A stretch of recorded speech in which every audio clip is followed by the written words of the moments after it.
자, 오늘은 지난 시간에 이어서 예수님은 누구신가의 20과 너희는 나의 친구라 이 말씀을 한 번 더 전합니다. 지난 시간에는 친구가 되는 법을 이야기하는데 기본적으로 친구가 되기 위해서는 나이가 같든지 심지어는 고향이 같든지 직업이 같든지 이렇게 가깝게 사귈 수 있는 그런 관계에서만 친구가 된다 하는 이야기를 했고요.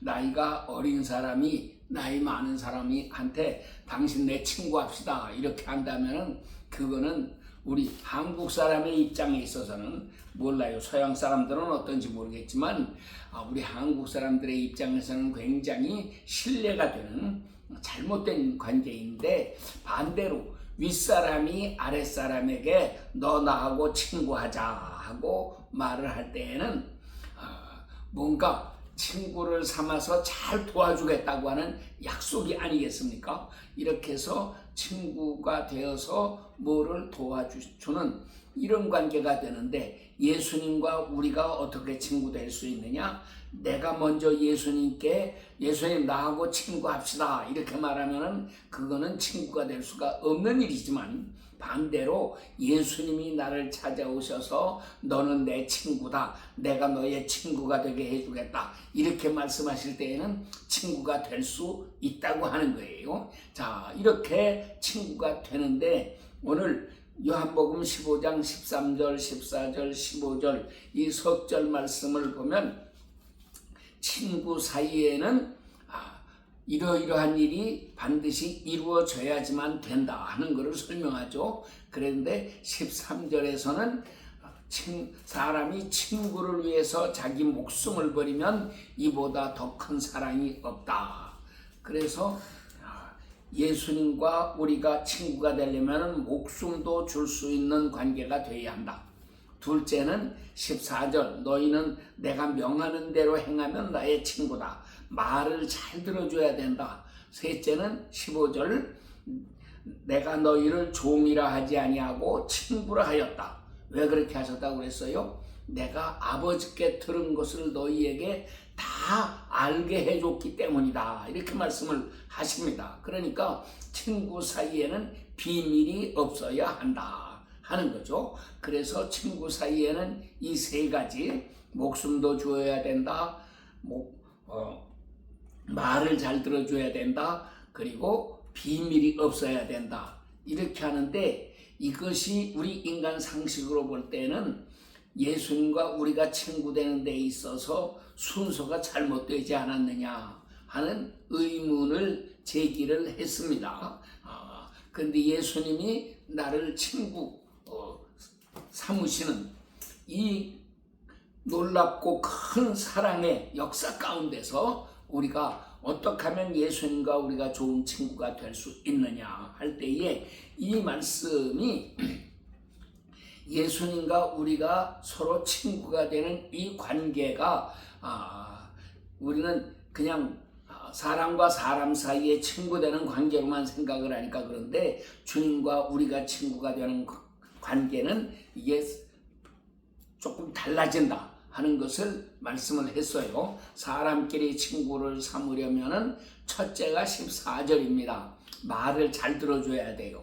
그러면 좋은 친구가 됩니다. 될 수 있죠. 그 다음에는 비밀을 말할 수 있는 사람이 돼야 돼요.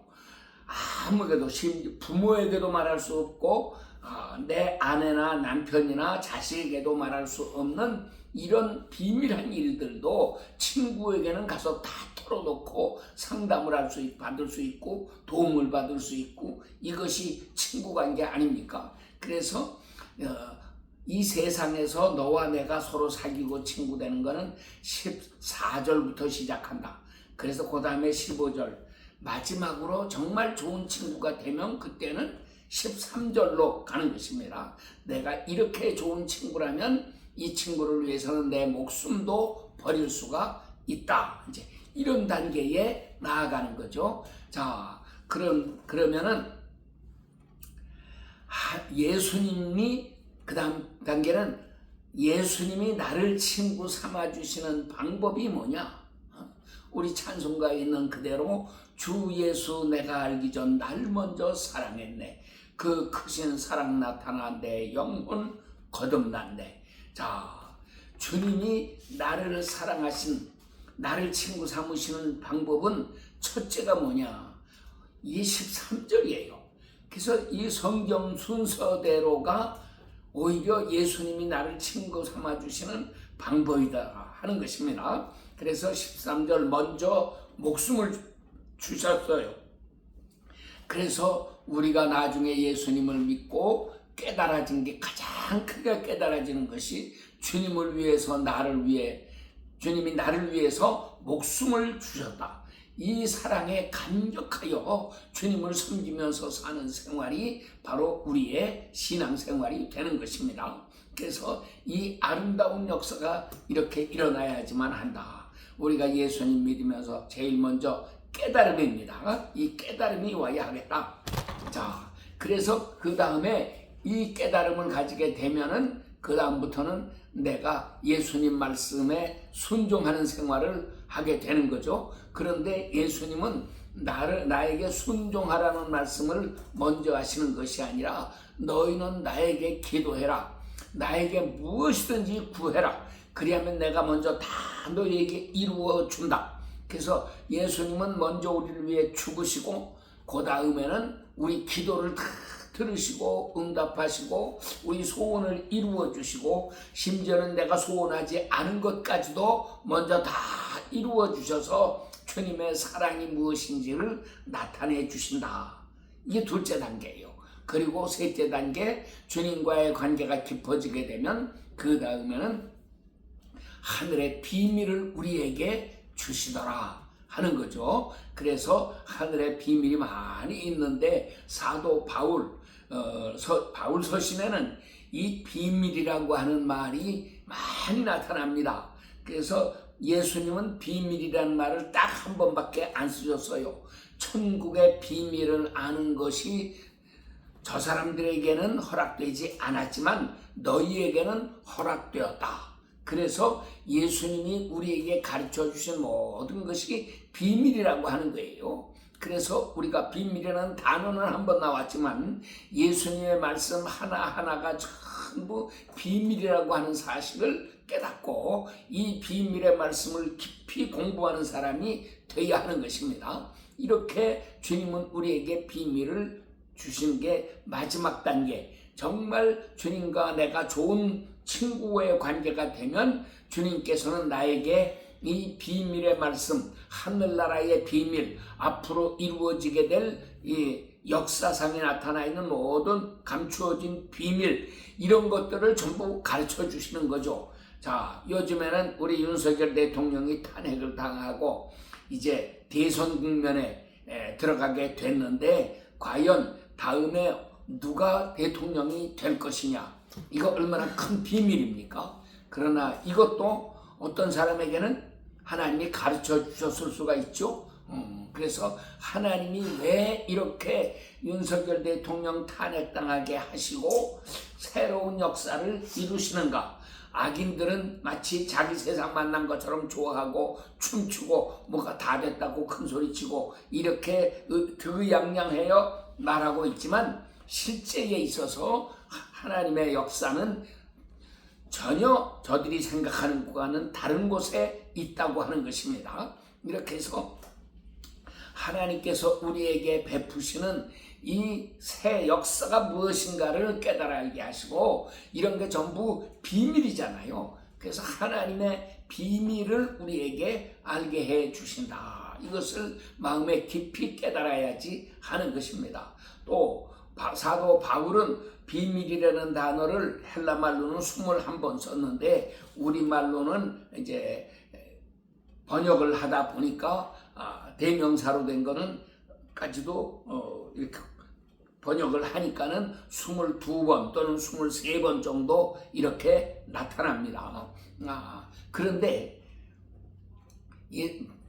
바울이 말하는 거에는 그 말씀 속에는 모든 게 다 비밀이에요. 그래서 결혼에도 비밀이 있고요. 믿음에도 비밀이 있고, 그렇지 않아요? 복음의 비밀이라는 말도 나오고, 그리스도의 비밀을 전하라고 말씀하기도 하고, 경건의 비밀이 있다고도 말씀을 하시고, 그러니까는 단어 하나하나에도 그냥 건성으로 넘어갈 것이 아니고 다 깊은 뜻이 들어있다. 이런 비밀은 아무에게나 주시는 게 아니고 예수님과의 관계가 아주 가까운 친구 관계가 되면 하늘나라의 비밀을 이렇게 주신다 하는 것입니다. 그러면서 결론적으로는 하나님의 비밀이 있는데 그 하나님의 비밀은 바로 그리스도다. 그래서 인류 최대의 비밀이 바로 그리스도라고 하는 것입니다.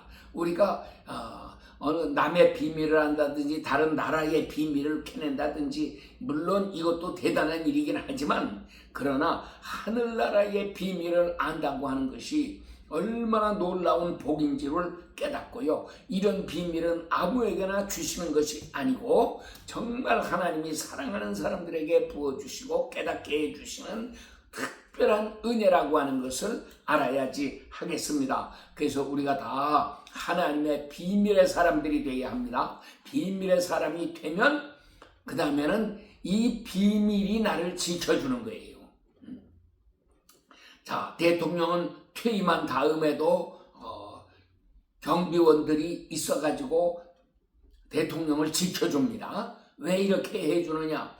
대통령이 만약에 적의 나라에 붙잡혀 간다든지 하면 큰 불행이 찾아올 수 있죠. 이 나라의 비밀이 탄로될 수 있어요.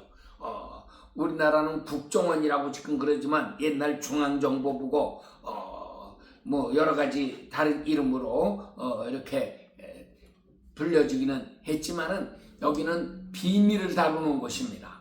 우리나라의 비밀만이 아니고 전 세계에서 일어나는 여러 가지 비밀들에 대해서도 이 국정원에서는 전부 그런 비밀들을 모아가지고 비밀이 가득 찬 그런 곳이 국정원입니다.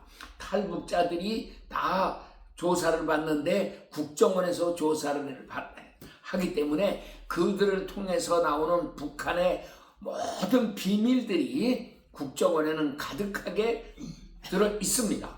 이것이 전부 보관되어 있고 이것을 발표를 안 하고 있을 것뿐이지 사실은 그 안에 온갖 비밀이 가득하게 들어있다. 그래서 이것을 가장 많이 알고 잘 알고 있는 사람이 이렇게 중앙정보부장, 뭐 국정원장, 뭐 이런 이름이 어떻게 될거나 이 정보부의 장이 가장 많은 비밀을 가지고 있지 않겠습니까? 그래서 이 사람은 퇴직을 한 다음에도 나라에서 지켜줘야 합니다. 이런 사람이 적국에 붙잡혀갔다든지 이렇게 하면은 많은 비밀이 탄로날 수가 있기 때문에 이렇게 비밀 보호 차원에서도 귀한 것입니다. 근데 이치는 마찬가지예요. 우리도 하나님의 비밀을 많이 가지고 있으면 하나님께서는 그 비밀을 지키기 위해서 첫째, 우리를 유명하지 않은 사람으로 만듭니다. 유명한 사람이 되면 오히려 위험하니까 하나님의 비밀을 가진 사람을 유명하지 않도록 만들어요. 숨겨주십니다. 그러니까 겉보기에는 평범한 사람 같은데 실상 그 사람 속에는 놀라운 비밀이 있고 엄청난 하늘의 보화가 들어있는 사람이라고 하는 것이죠. 그래서 우리가 다 이런 비밀의 사람들이 되어야 합니다. 그래서 우리가 성경을 읽어도 말씀 속에 들어있는 놀라운 비밀을 하나님께서 깨닫게 해주시면 그 사람에게는 이것이 전부 하늘의 보화가 되죠. 그래서 이런 보화를 많이 가지고 있는 사람이 정말 하늘나라에서는 높은 사람이 되는 것입니다. 그래서 우리가 하나님 앞에 기도를 하면 자, 우리 잘 아는 예레미야 33장 3절처럼 너희는 내게 부르리라. 그러면 내가 너에게 응답하겠고 네가 알지 못하는 크고 비밀한 일을 너희에게 보여주리라. 약속을 하셨는데 이렇게 우리를 비밀의 사람으로 만드십니다. 구약 성경에 보니까는 이런 비밀을 가진 하나님의 참 선지자들은 하나같이 엄청난 박해를 받았고 그래서 다 순교하기까지 했어요. 이름도 없이 살다가 순교한 수없이 많은 선지자들. 그러나 우리가 이제 천국에 올라가서 보면 그런 사람들을 만나볼 수 있게 될 것이고 하나님께서 그분들을 통해서 얼마나 놀라운 역사를 이루셨는지를 깨달아 알게 될 것입니다. 이것을 예수님은 다른 말로 바꿔 말하셔서 너희는 나의 친구다 이렇게 말씀을 하신 거죠. 그래서 우리를 친구 삼으시고 하늘나라의 비밀을 내려주시더라. 자, 그러면 이번에는 반대로 우리가 예수님을 친구 삼는 순서는 어떻게 될 것인가? 이것이 중요하죠. 이 순서는 거꾸로 갑니다. 15절이 제일 먼저 해야 되는 거고 그 다음에 14절, 그 다음에 13절 이렇게 나갑니다. 15절은 뭡니까? 비밀이잖아요. 비밀. 사람들마다 다 비밀이 있어요.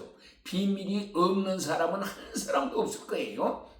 그런데 하나님께서는 나를 만나시려면 어떤 역사를 먼저 요구하시느냐? 너 나에게 와서 너의 비밀을 말해라 말씀하세요. 계명부터 주셔가지고 이것을 행해라 이렇게 말씀하시는 게 아니고 그것을 행하라고 하면 우리는 행하지 못해요. 구약에 우리가 보통 4,000년이라고 이야기를 하지만 구약에 아브라함 이후 한 2,000년 동안 이 이스라엘 백성들이 하나님의 말씀을 지키겠노라고 애를 쓰며 살았지만 결국 그들은 하나님의 말씀을 지키지 못했습니다. 그러니까 예수님이 오신 거잖아요. 하나님의 말씀을 지킬 수 있는 힘을 주시기 위해서 예수님이 찾아오셨어요. 구약 시대보다는 예수님의 설명이 훨씬 더 어려운데도 그러나 예수님이 오늘날 거짓 선생들은 신약에 와서 예수님이 율법을 아주 쉽게 안 지켜도 천국 들어갈 수 있도록 만들어 주셨다. 이러는 터무니없는 거짓말을 하면서 우리를 속입니다. 여기에 속아 넘어가면 큰일 나는 것입니다. 하나님이 우리를 향하신 뜻은 계명들을 지켜라. 그리하면 네가 영생에 들어가리라. 부자 청년에게 말씀하셨던 이 말씀 그대로 하나님 말씀을 지키라는 것입니다.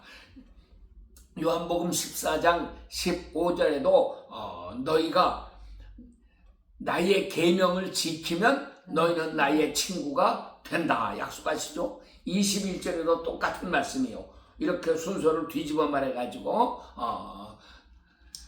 너희가 나의 계명을 지키면 나의 지키는 자라야 나의 친구가 된다 하고 말씀을 하십니다. 그래서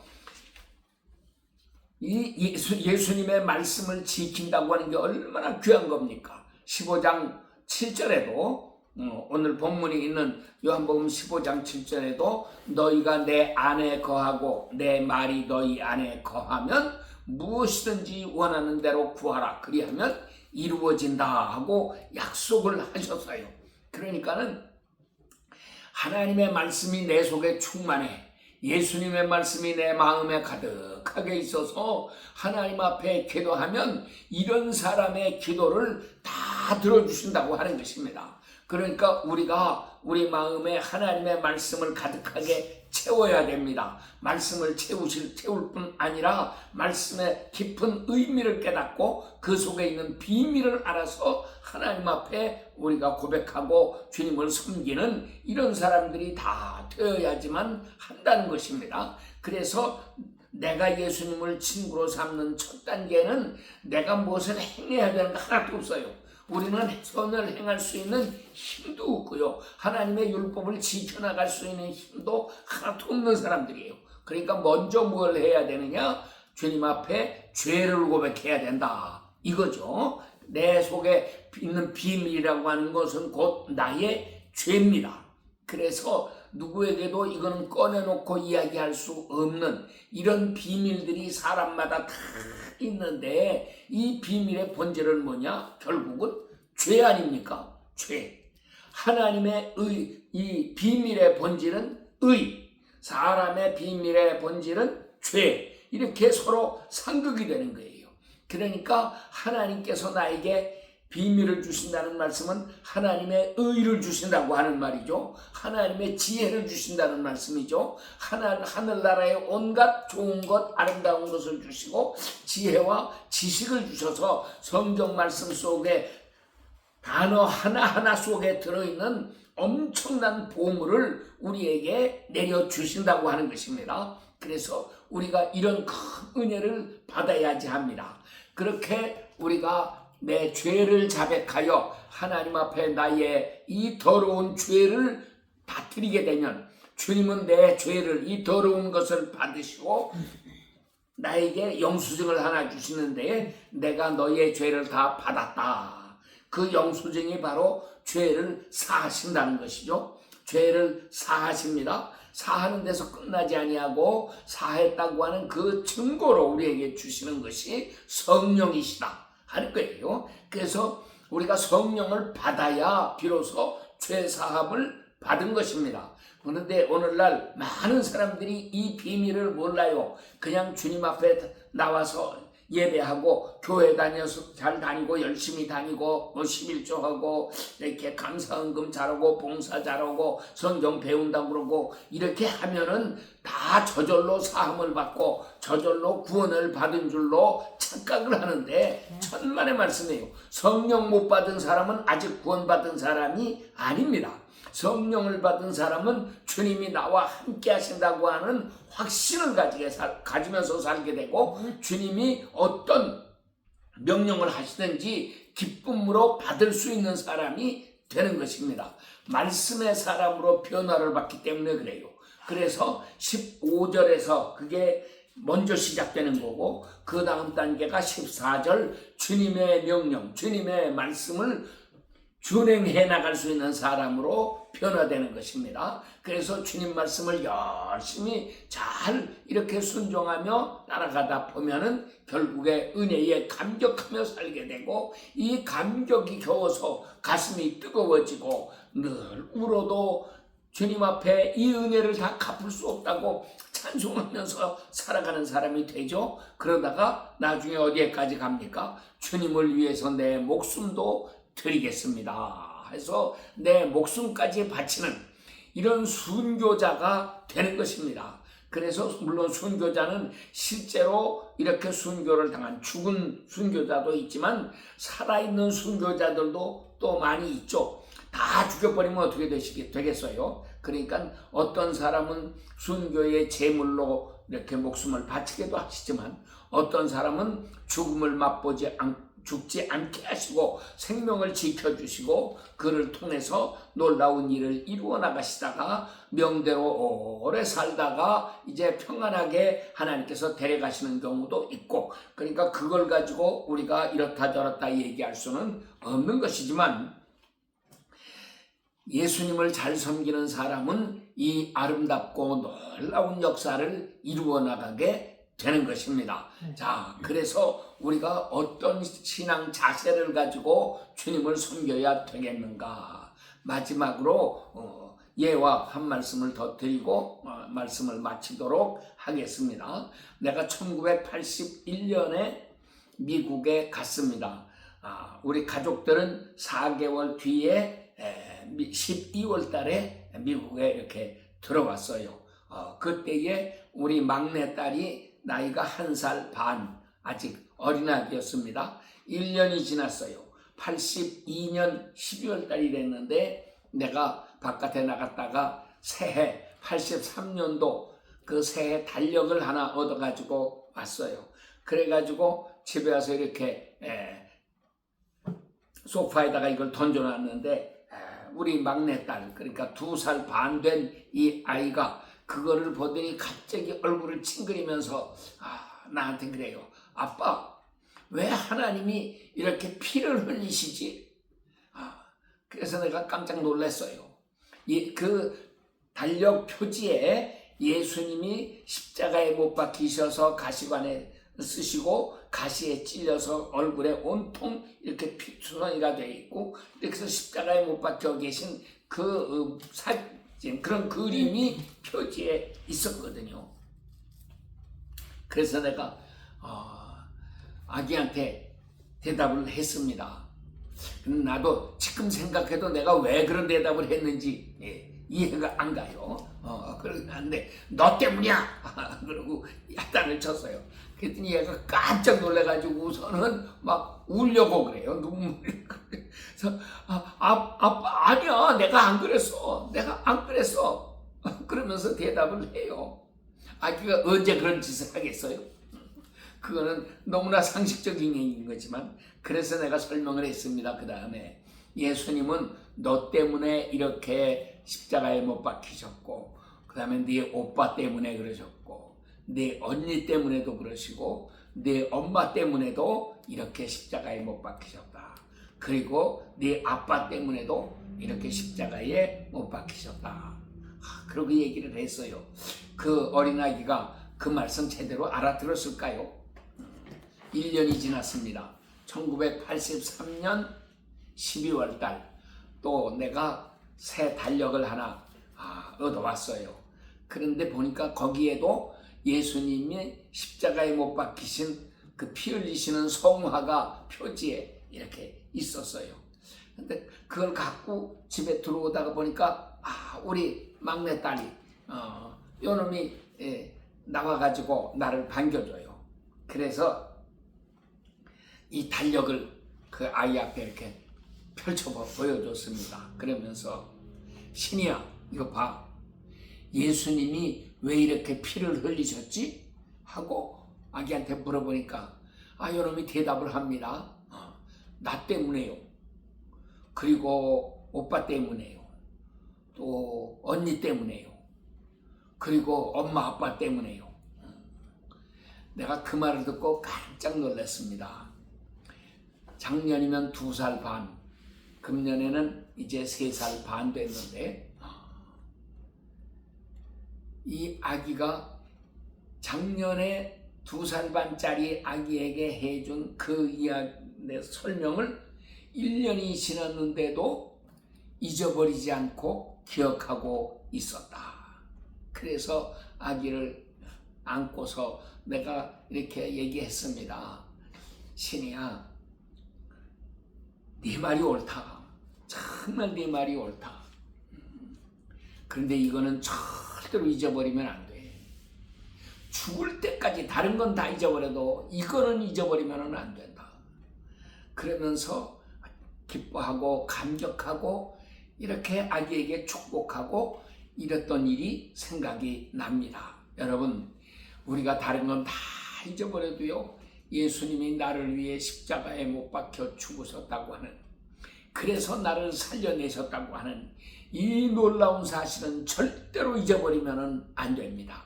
그래서 우리 마음 깊은 곳에 이 크신 은총을 깨닫고 감사하고 주님 앞에 우리들 자신을 들여서 정말 좋은 친구로서 우리의 일생을 살아가는 거룩한 역사가 일어나야지 하겠습니다. 하나님께서 이런 은혜를 여러분들 모두에게 충만하게 내려주시기를 축원합니다. 아멘. 기도하십시오.